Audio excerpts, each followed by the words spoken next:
Viewers, a very warm welcome this show. मैं हूं कामरान शाहिद।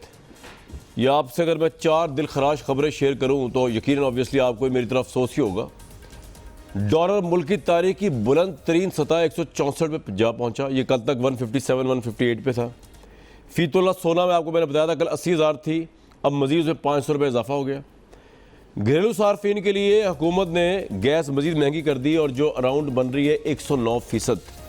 सुई गैस जो पाकिस्तान से निकलती है IMF की वजह से, लोन्स की वजह से 109% बढ़ा दी गई।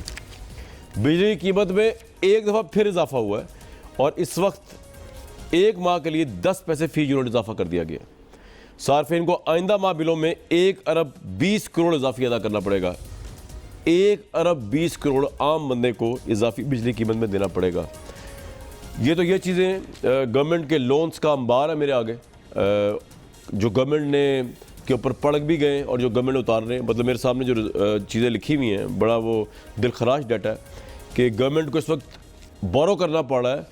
कोई 84% राइज़ है अनप्रेसिडेंटेड, जो हुकूमत को कर्ज़े लेने पड़ रहे हैं पिछले कर्ज़े उतारने के लिए। 43.5 ट्रिलियन पाकिस्तान की जो ये मौजूदा गवर्नमेंट है ये कर्ज़ों की मद में नेक्स्ट ईयर तक अदा करेगी और इसके अंदर डोमेस्टिक कर्ज़े भी हैं ऑब्वियसली और बैरूनी कर्ज़े भी हैं।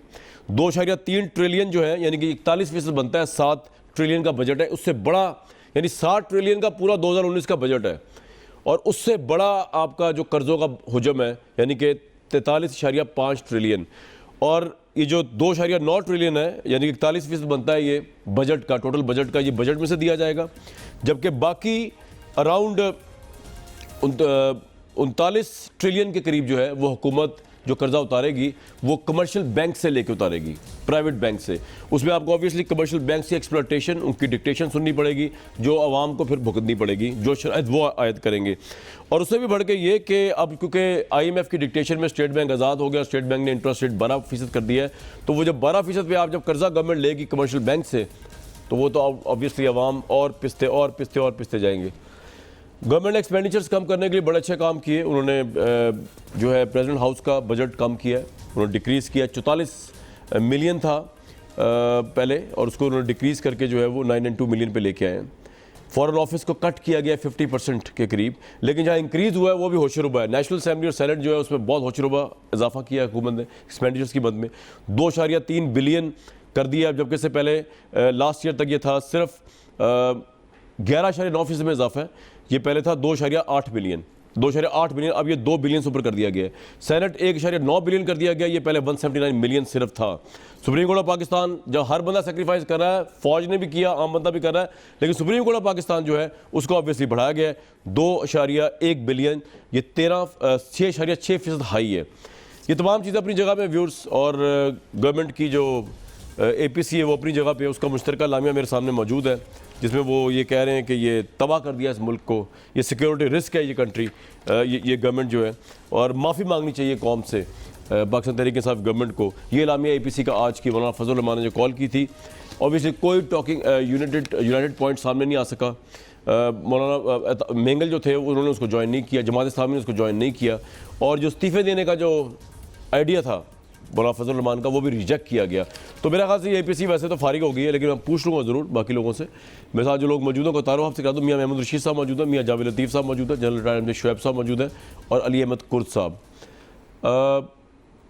जावेद लतीफ़ साहब, बुरी तरह नाकाम हुई आपकी APC, बुरी तरह। इलामिया भी इतना फारिग है कि क्या पढ़ के सुनाऊँ यार। 2 चीज़ें हैं कामरान शाहिद साहब जी। एक तो ये है कि इस APC का मकसद, या इससे पहले जो अपोजिशन इकट्ठी होती रही हैं, कभी ये नहीं होता कि मतलब रातों रात ही आप किसी हुकूमत को गिरा दें या कोई रातों रात नताइज हासिल कर, ये चीज़ें मरहलावार होती हैं।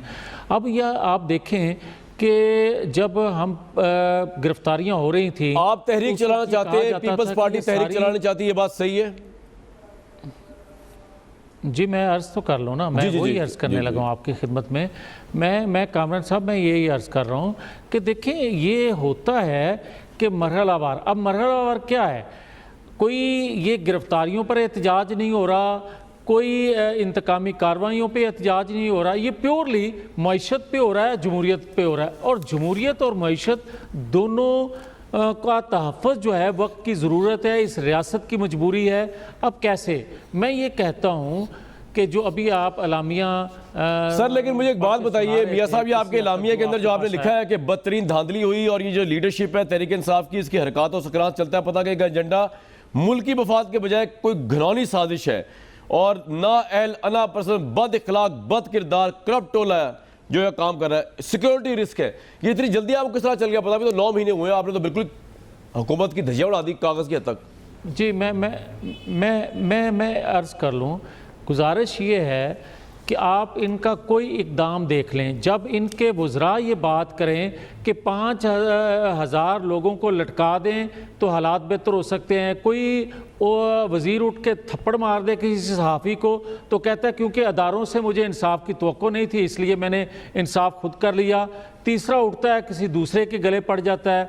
मैं ये कहता हूँ कि यहाँ तक कि प्राइम मिनिस्टर खुद जो हैं वो ऐसी बातें धमकियों पे उतर आते हैं, तो इससे आप क्या समझते हैं कि ये नॉर्मल हुकूमत है? और दूसरा जो अब बात आप कर रहे हैं कि गैर मुल्की एजेंडे पर, 2 चीज़ें हैं कामरान शाहिद साहब जी, और बदकिस्मती से बड़ी मजबूरी से ये बात मैं कहने लगा हूँ, कहें खुदा ना करे ऐसा हो। मैं ये कहता हूँ कि पाकिस्तान के अंदर जब से CPEC का अनाउंस हुआ था और धरने के बाद, उसके बाद आज तक जो कुछ होता आ रहा है, हाँ एक सुपर पावर तो इस CPEC के ख़िलाफ़ थी, मगर आज हमें ये समझ आ रही है कि चीन के करीब जाना नवाज शरीफ को कितना महंगा पड़ा। आज ये बात समझ आ रही है कि एहतसाब के नाम पर इंतकाम कैसा, आज बाबर रवान के बाद ख़ास तौर पर आज हमें ये बात समझ आ रही है कि ये साजिश कैसी है। साजिश ये है जब जिस मुल्क की मईशत के हवाले से मशीर ख़जाना ये कह दें कि ये मईशत डिफ़ॉल्ट कर जाएगी अगर ऐसे हालात रहे, तो मुझे ये बताएं न्यूक्लियर पाकिस्तान किस जगह खड़ा होगा कामरान शाहिद साहब? और पाकिस्तान के खिलाफ इससे बड़ी साजिश और क्या हो सकती है कि आपका न्यूक्लियर पाकिस्तान जो है उसके हवाले से उंगलियां उठना शुरू हो जाएं। मुझे एक बात बताएं के हवाले से, और जिस कौन है वो मईशत का बेड़ा गर्क हो जाए, कौन है वो जिसने पाकिस्तान के न्यूक्लियर प्रोग्राम पे उंगली उठाई? पहले तो मुझे उसका नाम बताएं। दूसरा, मुझे इस बात को जरा एक्सप्लेन करें, मुझे समझ आपकी सर एक मिनट आपसे बात करो मियां साहब, आपने जवाब देना है। दूसरा, मुझे ये समझ नहीं आया, आप जो कह रहे हैं कि चीन के करीब जाना नवाज शरीफ को कितना महंगा पड़ा, इसका क्या ताल्लुक है पैनामा केस और जेल और करप्शन के मुकदमे से? मुझे समझ नहीं आई, तो समझा दे लोगों को दोनों चीजें। अच्छा कामरान साहब, फिर मेरी अर्ज सुन लें जनाब। पहली तो बात यह है कि 1993 में क्या कोई पनामा अकामा था जब नवाज शरीफ को हटाया गया और ऐसे ही इल्जामात उस वक्त भी लगाए गए? इसकी बात करें सर, 12 वो तो सिचुएशन कुछ और थी, काकड़ था, मुशर्रफ थे। जी जी, मैं इसकी बात ना कामरान, आपने बात की है यार, मुझे जवाब देने का तो हक है। जी जी, चले जी, आप मैं ये अर्ज करता हूँ 12 अक्टूबर 99 के बाद जब हुकूमत हटाई गई उस वक्त आपने तजर्बा, एटमी तजर्बा किया था ना जी, तो उस वक्त भी बहुत सी मजबूरियां, बहुत सी थ्रेट थे। और आप ये बताएं 2014 में क्या पनामा था? मुझे ये बताएं कि क्या उस वक्त आप CPEC मुआहदा करने जा रहे थे, अब चीन का प्रेसिडेंट पाकिस्तान आ रहा था, 126 दिन का धरना जब आपने दिया तो उस वक्त क्या पनामा अकामा था? आप ये कह रहे हैं कि इमरान खान अमेरिका के साथ मिले हुए अगेंस्ट चाइनीज लॉबी और ये पनिशमेंट मिली है नवाज शरीफ साहब को, चाइना के करीब क्यों गए, अमेरिका को नाराज किया, अमेरिका इमरान खान को ले, आप ये कह रहे हैं? Are you suggesting this, मियां साहब? मैं आज ये बिल्कुल आज दुखी दिल से ये बात कह रहा हूं कि पाकिस्तान के अंदर यकीनन साजिशें जो आलमी भी होती हैं, मगर यहाँ से भी लोग उसका हिस्सा बनते हैं तो वो साजिश पाया तकमील को पहुँचती है। मैं ये कहता हूँ कि जुल्फ़िकार अली भुट्टो के ख़िलाफ़ भी आलमी साजिश थी, डॉक्टर कदीर खान के ख़िलाफ़ भी थी, नवाज शरीफ के ख़िलाफ़ भी है और थी भी। जब उसको 25 साल सजा त्यारा हाईजैकिंग केस में सुनाई गई, आपने ना बड़ी खतरनाक बात कही है। मेरी बात सुने सर, आप मेरी बात सुन, देखें जब साजिश होती है, आपने कहा यहाँ से लोग शामिल थे, हम सब जानते हैं कि जनरल ज़ियाउल हक इन्वॉल्व थे भुट्टो साहब के तमाम प्रोसेस, मर्डर और जो भी उनका हुआ उसके अंदर। हम तमाम लोग जानते हैं डॉक्टर कदीर के अंदर परवेज़ मुशर्रफ साहब ऑल इन ऑल थे और इंगेज थे उसके अंदर। अब आप यहाँ किसको सजेस्ट कर रहे हैं कि कौन मिला हुआ है? ये तो बड़ी आप बहुत बड़ा हमला कर रहे हैं पाकिस्तान की नेशनल इंटेग्रिटी के ऊपर।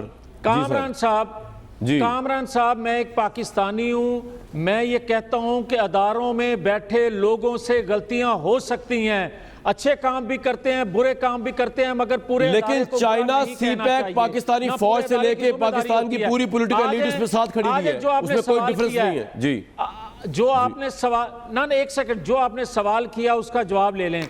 आपने कहा कि जुल्फकार भुट्टो को सजा फांसी दी जियाउल हक ने। मैंने ये नहीं कहा, मैंने कहा वो मुलविस थे, बीच में फांसी तो मौलवी मुश्ताक हुसैन ने दी। जी, मैं वही अर्ज करता हूँ ना, उस वक्त अदालतों से फैसला आया, क्या सर मार्शल था, मार्शल था, तस्लीम ना किया, वो मार्शल था, आज मार्शल नहीं है नवाज शरीफ साहब पनामा केस में। जी, मुझे एक सेकंड यार, मुझे ये बताएं कि 12 अक्टूबर 99 के बाद जो 25 साल सजा सुनाई गई नवाज शरीफ को, क्या अदालतों से? इफ्तिखार चौधरी आपका मंजूर नजर चीफ जस्टिस जो था मुबैना तौर पर मिला हुआ था साथ, मैं क्या करूं? आर्मी चीफ के साथ, आर्मी चीफ मुशर्रफ साहब के साथ मिले हुए थे, वो नजर नहीं था। जफर अली शाह केस नहीं पढ़ा आपने कि गैर कानूनी तौर पे, गैर आईनी तौर पर हटाया गया? नहीं, कौम का मुतालबा। इफ्तिखार चौधरी ने लिखा कि सही हटाया गया नवाज शरीफ को, इसलिए सजा हुई आपको कि उस वक्त जुडिशरी साथ मिली हुई थी मुशर्रफ के। आज कौन सी जुडिशरी फौज के साथ मिली हुई है? मैं ये पूछ, जिन्होंने नवाज शरीफ साहब को सजा दी है, क्रेडिबल जजेस है, क्रेडिबल इदारा है, आप कह रहे हैं साजिश हो गई। मेरी अर्ज सुन लें जी, मैं ये अर्ज करता हूं, मेरी आप बात सुन लें। मैंने कोई अदारों के मतलब बात नहीं की, मैं ये कह रहा हूं कि अदारों में बैठे लोगों से। सर इम्प्लाइड मीनिंग आपका ये निकल रहा है, लेकिन मैं आता हूं इसके ऊपर। मैं मियां साहब को इसलिए कहूंगा, मैं जनरल साहब का व्यू ले लूं इस पर, जरा ये पॉइंट इस तरह चला गया। मैं जरा सर एक मिनट, अच्छा जी, जनरल टाइम जो शोएब साहब, बहुत वार्म वेलकम। आपने सारी गुफ्तगू सुनी, चीन की साजिश, चीन के करीब जाना नवाज शरीफ साहब को महंगा पड़ गया, लेकिन आप थोड़ा एक्सप्लेन करें कौन लोग बैठे होते हैं इस तरह के इदारों में? मुझे तो कोई नजर नहीं आता, लेकिन वो कह रहे हैं कि साजिश हुई है, इंटरनेशनल कॉन्स्पिरेसी है, नवाज शरीफ को हटाया गया है। Your take on it general साहब, पास में ना जाइएगा, इसी पर रहे। बिस्मिल्लाहिर्रहमानिर्रहीम। देखिए, मेरा ख्याल है मियाँ साहब अपने ट्रैक से उतर गए, बड़े मोहतरम हैं, लेकिन एक आदमी की करप्शन का दिफा करते करते ये मेरा ख्याल है बिल्कुल ही कहीं और चले जाते हैं। इतना भी इंसान को मेरा नहीं ख्याल कि इस तरह भटकना चाहिए। जो हकायक हैं वो सामने आपके। देखिए, मियाँ साहब का जो अब मसला है वो उनके करप्शन के केसेस हैं जिसमें किसी और का कोई दखल नहीं है। कतरी ख़त किसी और ने ला के नहीं दिया था, उन्होंने खुद लाया। एफिडेविट एक झूठा बनाया, वो उन्होंने खुद पेश किया। तकरीर ने सारा ख़ानदान करता रहा, झूठ बोलता रहा कि जी हमारे पास सबूत हैं, ये है वो है। हमने ये 2006 से कहते हैं जी हमने लिया अपार्टमेंट। मैं आपको वाज़े बताता हूँ कि 93 के इन्होंने अपार्टमेंट लिए हुए थे, और 93 से वो हुदैबिया के ऊपर के इन्होंने कर्जा लिया हुआ था, जो मौजूद है। ये मियाँ साहब भी देख सकते हैं, जिसमें साथ प्लेज किए थे ये अपार्टमेंट से हुदैबिया केस में। जी, तो ये प्लेज करके लिए, यानी सारी बुनियाद मियाँ साहब की इस काम में झूठ के ऊपर है। झूठ के अलावा अगर कोई एक लफ्ज भी कहीं सच्चाई का है तो मैं हाजिर। तो बैनुल अक़वामी साजिश नहीं आपके ख्याल में नवाज शरीफ साहब के खिलाफ हुई?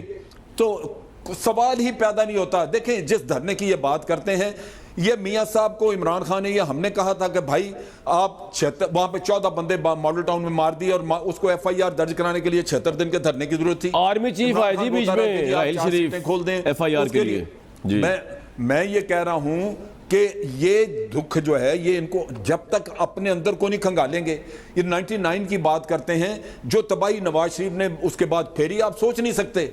एक प्रेसिडेंट को घर भेजा, एक चीफ जस्टिस, एक सुप्रीम कोर्ट के ऊपर हमला किया, एक चीफ जस्टिस घर भेज दिया, एक चीफ ऑफ आर्मी स्टाफ घर भेजा, दूसरे का जहाज को एक नहीं दो, दूसरे का खुदा का नाम लो, और ये दूसरे को घर भेजना है तो उसको कहा इंडिया में इसका जहाज उतार दो। आप सोचें कि क्या क्या चीज़ है ये लोग। और इसके बाद आप कहते हैं कि जी वो कुछ नहीं उसने किया। और जो पिछली बात करते हैं 93 में जब ये उतारा गया, ये वही साहब थे जिन्होंने बैठ के गुलाम इसहाक खान को कहा कि मैं किसी से डिक्टेशन नहीं लेता। भाई आप सिस्टम का हिस्सा हैं, ये डिक्टेशन नहीं है। You have to go by the constitution. ये उनकी सरिश्त में है कि सींग फंसाना उनके बस में नहीं है, वो फंसा लेते हैं। खैर, वैसे जनरल साहब इसहाक खान का भी कंडक्ट कोई इतना एग्जाम्पलरी नहीं था। वो ना बेनजीर से सेटिस्फाइड हुए, ना वो नवाज शरीफ से हुए। वो सही थे, बाकी सब गलत थे। ये भी ज्यादती है।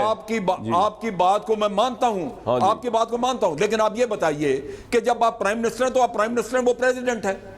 आप ये तो नहीं कह सकते कि मैं प्राइम मिनिस्टर होकर प्रेसिडेंट को डिक्टेट करूंगा। हाँ, लेकिन प्रेसिडेंट डिक्टेट नहीं कर सकता प्राइम मिनिस्टर को सर, नेशनल इश्यूज के ऊपर ना, डिक्टेट डायरेक्शन के ऊपर। He is the prime minister. दोनों में ये क्वीन तो नहीं बता सकती ना टोनी ब्लेयर को या थेरेसा मे को क्या करना। कोई डिक्टेट नहीं। खैर खिसार खान के तो बहुत डर्टी रोल प्ले किया sir. Sorry sir president house साजिश का गढ़ बना हुआ था। प्ले किया तो इन्होंने भी तो सिंह बताया। हाँ नहीं, ये पहले नवाज शरीफ सर, आगे चलता हूं मैं, लेकिन मैं हिस्ट्री को क्लियर कर दूं ऑडियंस के लिए। ऑडियंस के लिए हिस्ट्री क्लियर कर दूं। नवाज शरीफ साहब को साथ मिला के साख खान ने बेनजीर साहिबा को फारिग किया, बेनजीर साहिबा को जरदारी साहब को साथ मिला के नवाज शरीफ साहब को फारिग किया। It's a dirty game that was played by all means by. ये बच्चे थे साथ मिलते रहे। ये मुझे नहीं पता ये क्या था। रोटी को चोची कहते थे कि साथ आप इनसे पूछे, मैं तो आगे चलूंगा। ये रोटी को चोची कहते थे कि साथ मिलते रहे। यार ये पूछो ना कि ये क्यों साथ मिलते रहे। बताएं जी, रोटी को चोची कहते थे आप। बच्चे थे कि इनको उंगली बताएं, जवाब दें मियां जावेद लतीफ साहब, जल्दी बताएं। मैं कामरान साहब, मैं सॉरी सर, मैं उसको आपके पास करना चाहता हूँ जी, करें जल्दी करें। अमजद साहब मेरे बड़े करीबी अजीज हैं, बड़े मैं मोहतरम हैं, मगर मैं इनकी खिदमत में हमेशा गुजारिश करता हूँ कि खुदा के लिए एक अदारे के तर्जमान बन जाना ये उस अदारे से ज्यादती है। उस अदारे से आप वफा नहीं कर रहे। ये अदारा सबका अदारा है। आप क्यों इस तरह वकालत करते हैं? मैं ये कहता हूं कि अदारों में बैठे लोगों से गलतियां होती हैं। वो क्यों ना मैं करूं, मैं सच्चाई सामने रखता हूं। दीगर अदारे हों, मगर मैं एक अर्ज कर दूं, आप ये बताएं कि पाकिस्तान की हिस्ट्री में किस किस पॉलिटिशियन को गद्दार कहा गया? और ये बात मोहतरमा फातिमा जना से शुरू हुई।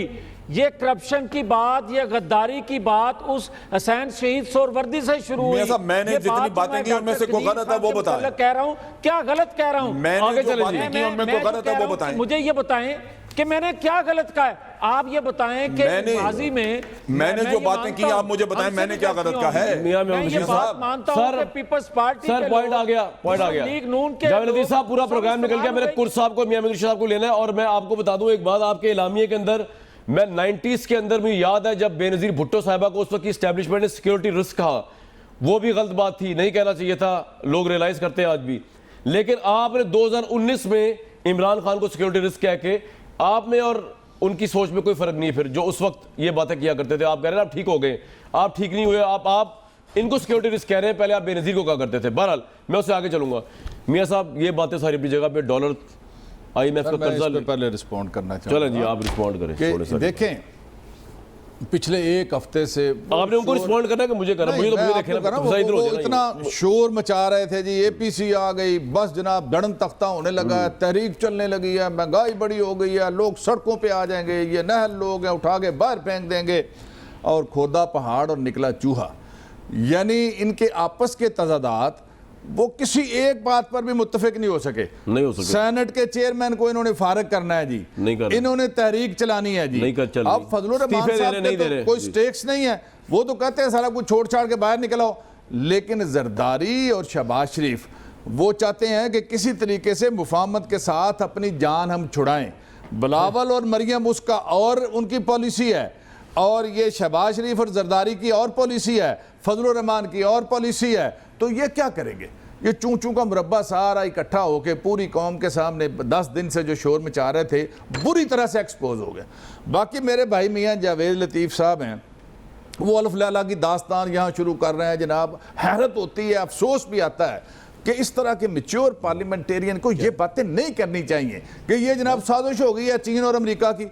भाई ये किसने कहा था ये करप्शन करें? सालों साल ये पनामा का केस चला, JIT बनी, यहाँ पे सारी कौम ने देखा, पूरी दुनिया ने देखा, खुद लेके गए कोर्ट में। उसके बाद ये सजा हुई उन्हें। अब वो सजा हुई है और इसके ऊपर ये इस तरह की बेसरोपा बातें करें तो मेरा ख्याल है किसी तौर पर भी मुनासिब नहीं। कौम के सामने पीपल्स पार्टी की लीडरशिप, इनकी लीडरशिप पूरे तरीके से एक्सपोज हो गए। अच्छा, जो उन्होंने लूट मार की अब तक, उस लूट मार का एक छोटा सा ट्रेलर अभी चला है, अभी वॉल्यूम 10 खुलना है। उसके अंदर जो जो चीजें हैं वो पता नहीं, मियां जावेद लतीफ साहब को तो पता नहीं, हमने भी सुनी है कि अगर ये ज्यादा ये आराम से नहीं बैठेंगे किसी को तो फिर वॉल्यूम 10 की तरफ भी लोग कौन खोलेगा वॉल्यूम 10? वॉल्यूम 10 बारी आ जाएगी अगर ये यही बातें करते रहे कि जनाब यो जी नवाज शरीफ को साजिश का शिकार हो गया जी, भाई अरबों खरबों रुपए लूट के खा गए आप, और अब आप कह रहे हैं जी वो साजिश के जरिए से अमेरिका ने निकाल दिया है नवाज शरीफ को। हंसी आती है लोगों को जब वो इस तरह लो जी मिल के हंसे फिर तो मियां साहब तुसी भी हंसो असि भी हंसते हैं, लेकिन मैं जाऊंगा वेटरन लॉयर लीडर जी। मियां साहब छेती नाल दस दो की कहना चाह रहे हो, की मसला की है दसो। मैं आज केड़ी चीज थानू जेडी टिकट नहीं दे रही, तुसी बुढ़ी बुढ़ी गल्लां कर रहे हो।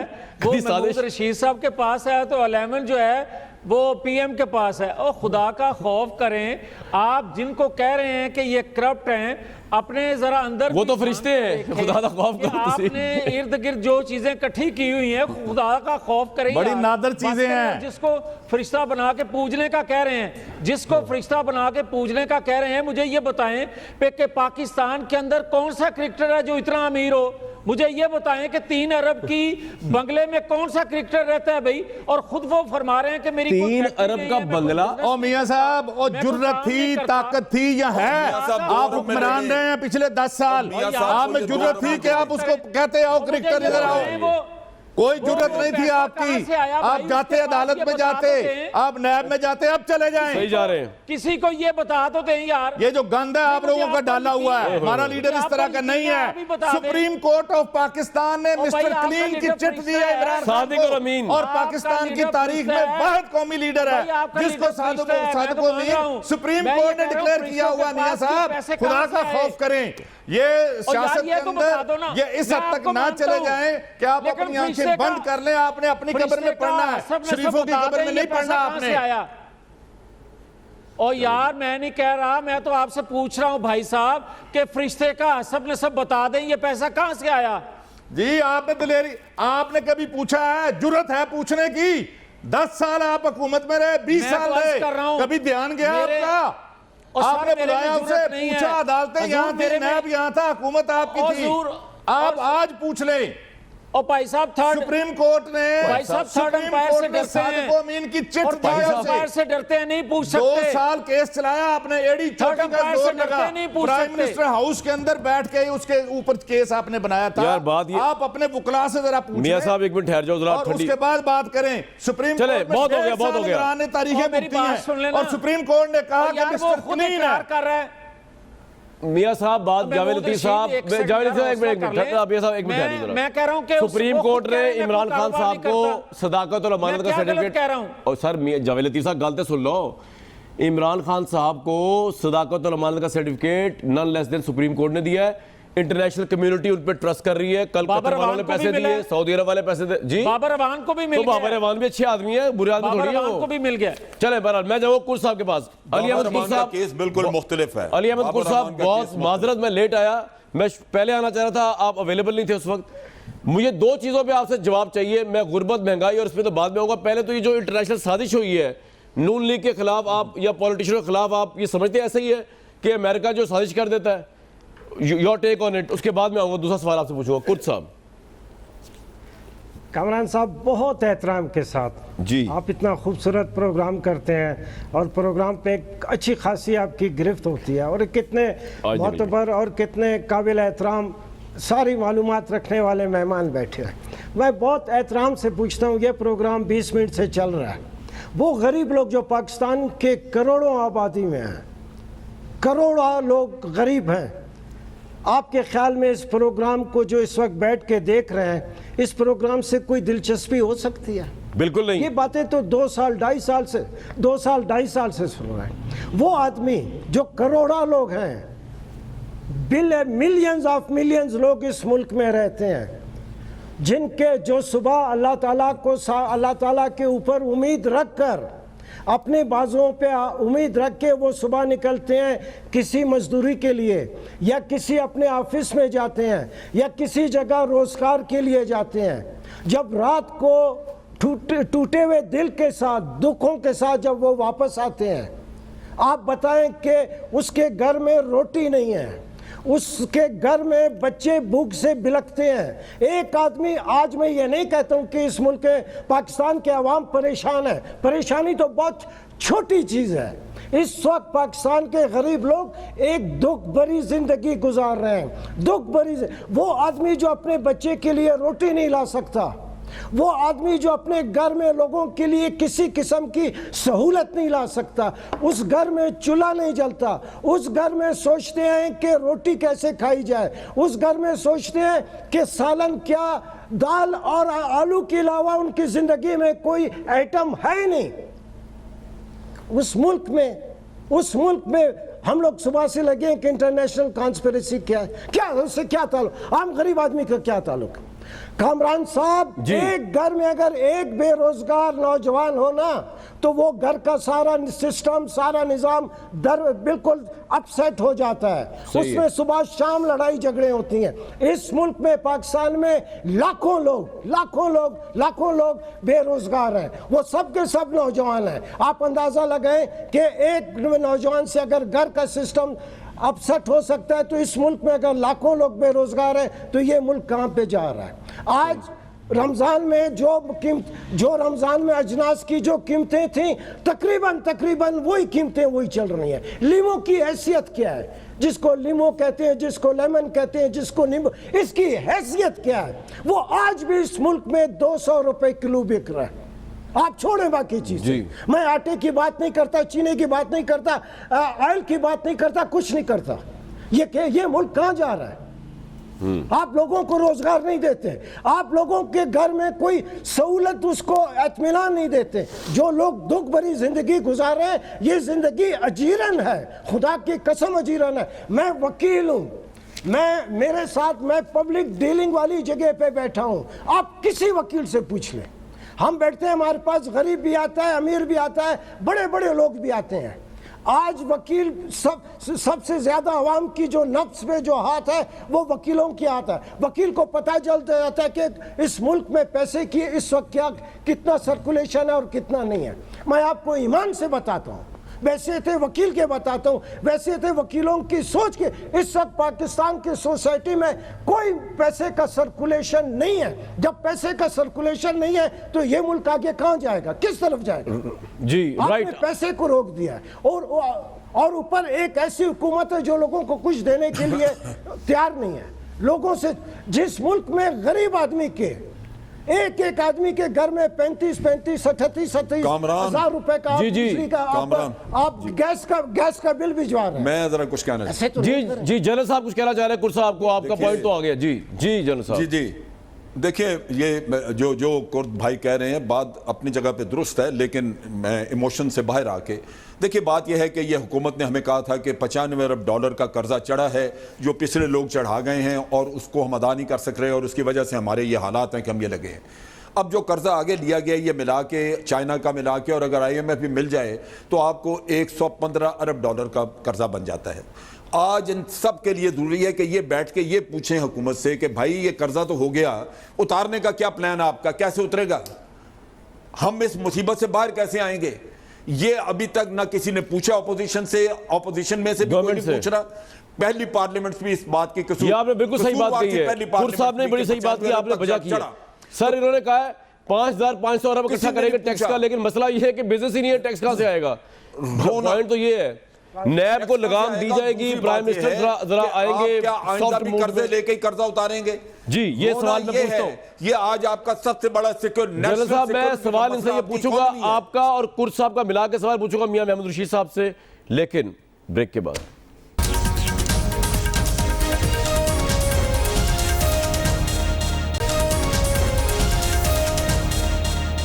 जनाब, मैं बिल्कुल कुर्द साहब और जनरल साहब से एग्री करता हूं। इस मुल्क का आम बंदा जो है वो वाकई मर रहा है, और मैं ये नहीं कह रहा कि इनकी जिम्मेदारी सारी है, लेकिन अब इनकी ये जिम्मेदारी ज़रूरत तरीके से गवर्नमेंट की कि उसको मरने से कैसे बचाना है, क्योंकि कर्जों दर कर्जे अब जो लिए जा रहे हैं वो भी तो किसी ने उतारने हैं।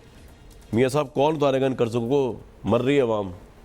देखें कामरान, पहली बात तो ये है कि ये जो 10 महीनों के ऊपर इतना ज़्यादा लोग शोर मचाते हैं, जी हमने ये कर दिया, हमने वो कर दिया, ये 95 अरब डॉलर्स, इसका जो बोझ है, ये तो माजी का लदा हुआ बोझ है। उस गंद को हम साफ कर रहे हैं, और मैं माजरत के साथ, पिछली हुकूमतों ने डंग टपाऊ पॉलिसी जिसे मैं कहता हूँ, कोई रीस्ट्रक्चर करने की कोशिश नहीं की।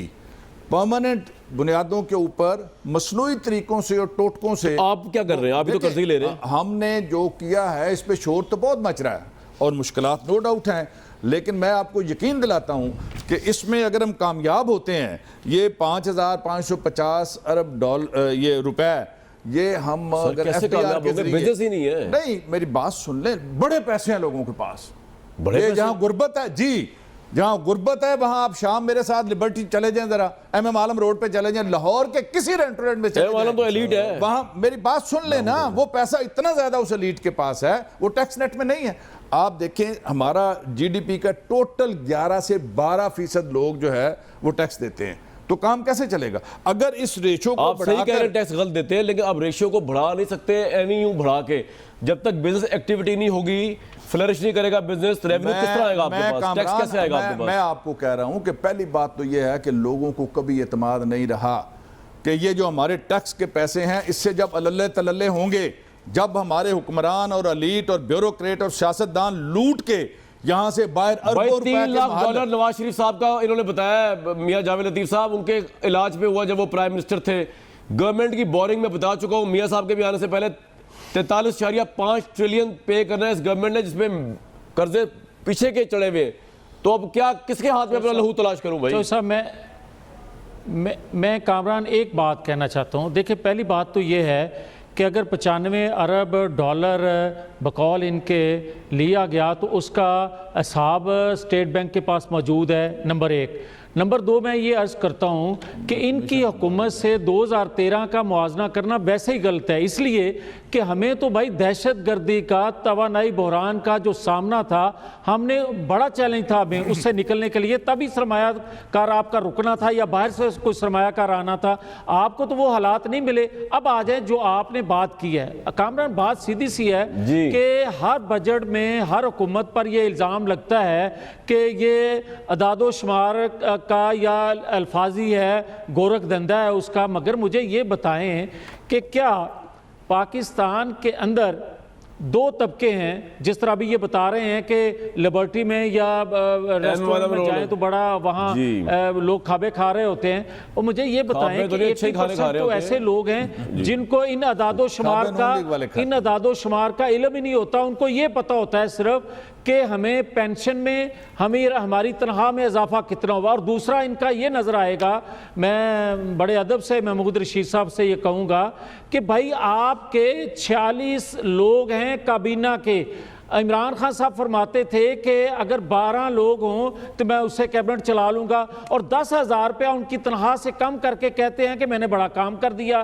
तो मुझे ये बताएं, अपोजिशन लीडर जो है वो तो तनख्वाह ले ही नहीं रहा, अगर उसकी तनख्वाह ले तो उससे ज़्यादा आपको जवाब दें जल्दी से जी। मैं ये कहना चाहता हूँ सर, 2 बातें काफ़ी है। मैं एक आखिरी बात, प्रोग्राम सारी जिंदगी चलता है। कामरान 1 सेकंड के लिए सर, मैंने ये कहना है कि जो बात ये कर रहे हैं ना, बड़ी अच्छी बात की शोएब अमजद साहब ने कि भाई ये कर्जे तो ले रहे हैं, वापस किस तरह करेंगे।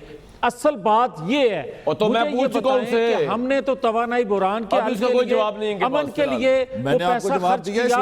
अगर ये हमारा टैक्स है दूसरे साल 5.5 डबल हो जाता है तो बैलेंस ऑफ पेमेंट में बेहतरी आ जाएगी। वो आप ठीक कह रहे हैं, अगर हो जाता है तो, अगर हो जाता तो नहीं, अगर मगर वाली बात है, हमने ये इतना बड़ा रिस्क लिया है, इसको रिस्ट्रक्चर कर रहे हैं पूरी मईशत को, और हमें मौका आप दे। ये कैसा रिस्ट्रक्चर कर रहे हैं भाई? उसके बाद लोगों की चीखें निकल गई, लोग एक रोटी को तरस हमारे रहे हैं। टैक्स के पैसों में और डॉलर की प्रवास तो रोक लें, लूटमार नहीं होगी, बल्कि हमारे पैसे डॉलर की प्रवास ही रोक लें। अच्छा जी, कर्जे उतारने पे लगेंगे, जो वादा करके आए हैं IMF से वो ही बता दें। अच्छा जी, 1 मिनट। कुर्द साहब वो ये कह रहे हैं कि जो मुल्क के हालात इतने बुरे नहीं है, वो उन्होंने देख लिया, लिबर्टी और एमआरएम रोड पे लोग खाने खा रहे हैं, बल्कि मियां साहब कह रहे हैं खाबे खा रहे हैं होटलों में। पैसे आप पता नहीं कहां पे रहते हैं कुर्द साहब, आपको पता नहीं कहां पे आवाम नजर आ रही है मरी हुई, मुझे समझ नहीं आ रहा। नहीं जनाब, बिल्कुल ये सही कहते हैं। लिबर्टी में MM आलम रोड पे जो लोग खाना खाते हैं, हमने भी खाना खाया, बुरे लोग नहीं है। ये हमारा ताल्लुक इन लोगों से नहीं, हमारा ताल्लुक इन लोगों से नहीं है। सड़कों पे जो लोग निकलते हैं वो नंगे पैर होते हैं, उनके चेहरे पे झुर्रियाँ होती हैं, उनके कपड़े पटे होते हैं, उनके घर में गुर्बत होती है। गुर्बत ऐसी दर्दनाक, ऐसी खौफनाक चीज़ है कि अगर गुर्बत को पहाड़ के ऊपर फेंका जाए तो पहाड़ भी जो है वो टूट रेजा हो जाए जी, रेजा हो जाए। गुर्बत जी, तो गुर्बत की बात है। लिबर्टी को आप छोड़ दें, बहुत गंभीर नक्शा जो खींच रहे हैं ना कुर साहब। मैं जनरल साहब पे आता हूँ, एक मिनट। कुर पाकिस्तान का नक्शा साहब, लेट अली अहमद कुर हमारे साहब हालात नहीं है पाकिस्तान की आवाम के, लोग खुददार हैं, लोगों को नहीं, रोजगार नहीं, भी मिल रहा है, मुश्किलात जरूर हैं, नहीं, लेकिन हर आदमी पुरअज़म है कि इन मुश्किलात का सामना हमें करना Let है, him finish, कुर्बानी उसके बाद देनी है, ये साहब की बारी और जनरल साहब। बिलाखिर इस कुर्बानी से हम निकलेंगे और ठीक है। बेहतरी की तरफ जा रहे कुर्बानी हैं। अवाम ने दी है सारी जिंदगी। जी कुर साहब, एक आदमी अपनी जिंदगी से अजीरन है और आप कहते हैं वो पुरअज़्म है, इसको हालात से निकल कमाल की बात करते हैं। आप लोगों के सोचने का अंदाज है लिबर्टी है, मैं मालूम से बाहर निकलता नहीं है। मैं कहता हूं कि इस मुल्क में गुर्बत अपने खौफनाक हदूद को छू रही है, बहुत ही खौफनाक। महंगाई ऐसे है कि आदमी सोचता है उसके जेबों में कोई 1 रुपया रहने नहीं देता, सारा का सारा महंगाई उसके जेबों से पैसे निकाल के ले गई। और उसके बाद आप अंदाजा लगाएं, हमारे सियासी लीडर है, हमारे रहनुमा है, आप हमारे रहनुमा, इतनी बड़ी एपीसी आज हुई है, इतनी बड़ी एपीसी हुई है जी। APC all Pakistan parties conference हुई है। क्या किया इन्होंने? अगर ये लोग अवाम की आवाज नहीं उठाएंगे, अगर ये लोग आवाज की आवाज नहीं उठाएंगे, महंगाई पे बेरोजगारी पे बात नहीं करेंगे, तो वो जो खुदराओ एक मूवमेंट होती है, खुदराओ जो दुनिया की खतरनाक तरीन सूरत हाल होती है, जो खुदराओ लोग निकलते हैं, तो मत करो। अभी भी लोगों के पास मौका है, लोगों की बात सुने, लोगों को आप गाइड करें, लोगों को एक रास्ता दें, लोगों को एक डायरेक्शन दें। अगर ये खुदराओ मूवमेंट की तरफ चली गई, आप अंदाजा लगाएं हमारी पार्लियामेंट का। मैं एक बात करता हूं जी, पार्लियामेंट जिसके लिए सबसे ज्यादा, मैं कहता रहा हूं, हम लोग कहते रहे कि पार्लियामेंट जो है सबसे सुप्रीम है, आज उसी पार्लियामेंट में जो है लफ्ज सिलेक्टेड को जो है बोलने पर पाबंदी है। आप जब वहां लोगों को बोलने नहीं देंगे तो लोग कहां पे बात करेंगे, क्यों बात करेंगे? राइट, उनकी लाइट बहाल करें। मैं जनरल साहब का लूंगा। जनरल साहब, आपने एक सवाल किया था कर्जे कहां से वापस करेंगे। मियां महमूद रशीद साहब ने कहा जनाब 5,500 अरब हमने कर्जे इकट्ठे करने का वो बना लिया प्लान, उसे इकट्ठे कर लेंगे हम कर्जे, मसला कोई नहीं। क्यों जी, ऐसे ही आपने फरमाया। लेकिन मैं कहता हूँ कि होगा ऐसा कुछ। रीस्ट्रक्चर करने जा रहे हैं और 4,500 अरब टैक्स ज्यादा जो इकट्ठा था करेंगे। उसमें से वो तो पूरा कर नहीं सके। 500 अरब मेरी उसमें बात से कम किया है। मेरी बात सुनिए, जनरल साहब की बात सुनिए जी। अब एफबीआर पिछले कई सालों से अपना टारगेट पूरा नहीं कर सका और कभी किसी ने एफबीआर के किसी भी ऑफिसर के खिलाफ एक्शन नहीं लिया कि अगर आप पूरा नहीं कर सकते थे तो ये टारगेट आपने एक्सेप्ट क्यों किया। आप एक्सेप्ट करते हैं तो फिर आपको मेहनत करनी चाहिए थी, आपको रिजल्ट देने चाहिए थे, वो भी नहीं हुआ। दूसरी तरफ ये है कि आपने अपने अखराजात बढ़ाए, जो अभी आज हमें बजट में जो चीज़ें सामने आई हैं, और आप देखिए वो आयशा गौस पाशा जो हैं उन्होंने बड़ी सही बातें की। उन्होंने कहा कि आप पिछले बजट से अब ज़्यादा अखराजात मांग रहे हैं अपनी गवर्नेंस के लिए, अपनी वजारतों के लिए, मुख्तलिफ जगहों के लिए। ये क्या पिछले कर्ज़ों का बोझ है? पिछले कर्ज़ों की मिसमैनेजमेंट अपनी जगह पे, लेकिन जब आप खर्चे बढ़ा रहे हैं जी, तो ये तो आप खुद एक नेगेटिव स्टेप ले रहे हैं। होना ये चाहिए था कि आप अपने अखराजात कम करते, आप अपनी कैबिनेट के तमाम डिपार्टमेंट्स को आप ऑर्डर देते कि हर कोई अपने बजट में अपनी डिमांड पहले से 30% कम लेके आए। कैसे पूरी करते हैं? ये गुर्बत है। जो मुल्क कर्जों पे जीता है उसका हक नहीं है कि वो ऐश करता नजर आए। बिल्कुल सही बात है। हक नहीं है कि वो इन्होंने तो नेशनल असेंबली, एक मिनट जनरल साहब आप ठीक फरमा रहे, तो नेशनल असेंबली का बजट बढ़ा दिया 11.9%, सेनेट 10.5%। जो अली अहमद कुर्द बात कर रहे हैं, जो नक्शा ये पाकिस्तान के अवाम बाहर नहीं निकलेंगे, इनकी मत मार के रख दी है। जो नक्शा पेश किया है अली अहमद ने, वो मेरा ख्याल है दाइश के हमलों के बाद कुर्दिस्तान का नक्शा यहाँ नहीं है। यहाँ तो वो ठीक है, लोग जो है वो इस सारे मामला के बाद भी वो ठीक है। जावेद लतीफ साहब, ये कुर्दिस्तान का नक्शा पेश किया है उन्होंने, नजर ही नहीं आते कि आपको भी नजर आता है कि ये नक्शा है जो अली अहमद कुर्द साहब ने पेश किया?